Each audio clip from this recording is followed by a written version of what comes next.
गर्दीमध्ये एक बांधीवपणा पाहिजे, एकजूट पाहिजे।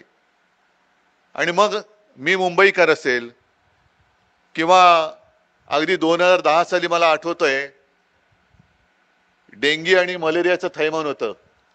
आपण इथेच त्या महापालिकेच्या अधिकाऱ्यांना बोलवलं होतं, त्यांचं प्रात्यक्षिक म्हणजे काय करायला हवं काय करायला नको या सूचना तुम्ही कशा द्यायला पाहिजेत याचं प्रात्यक्षिक दाखवलं।